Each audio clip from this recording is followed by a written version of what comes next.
You may be a software engineer, business analyst, salesperson, project manager, tester, vice president, or maybe a CXO. One thing which is very common to all these roles is that on a daily basis, we need to write a lot of emails.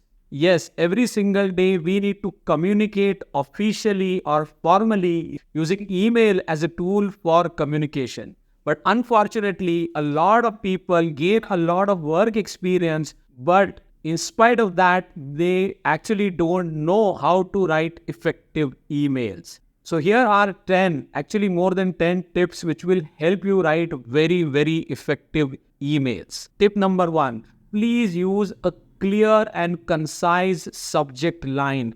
The email of the subject should be directly talking about the content in the email.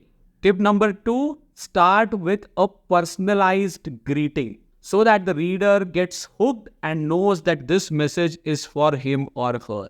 Point number 3, get to the point quickly. Don't beat around the bush. Please come to the point which you want to communicate quickly.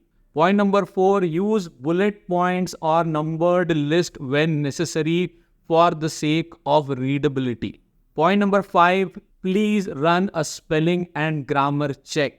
These are like fundamental things, but a lot of time people don't do this. Point number 6, use simple sentences, short sentences. Don't write long paragraphs. If you have a longer message, please break it down into short paragraphs or short sentences. Point number 7, please use a professional tone. Please be courteous, respectful, and considerate. Point number 8, towards the end of the email, please specify a very clear call to action, which means what is the desired action that you expect from the person reading the email. Point number 9, sign off in a courteous and professional manner. And once you have sent the email, the last and the most important thing to remember is to follow up. Lot of times when we send emails, we don't get a response and many people don't even follow up. It is extremely important to follow up after 1 day or 2 days, whatever you think is the time you need to give to the reader. Some bonus tips. Please use the list of recipients very carefully. In the to list, please include people who need to take action or make a decision based on your email. These are the individuals who are directly involved in that email communication. CC is used for those individuals who need to be informed, but they are not expected to take any direct action. This may include some team members who may be getting impacted because of that communication, or some senior people who just need to be informed of what is happening. Lastly, DCC is used to communicate to a large audience, where the recipients don't necessarily need to know each other's email ID. So let's say if you're communicating to 100 people, you can put them in BCC if you don't want them to see each other's email ID.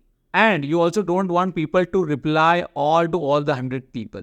Email is a very powerful tool if you know how to use it and when to use it.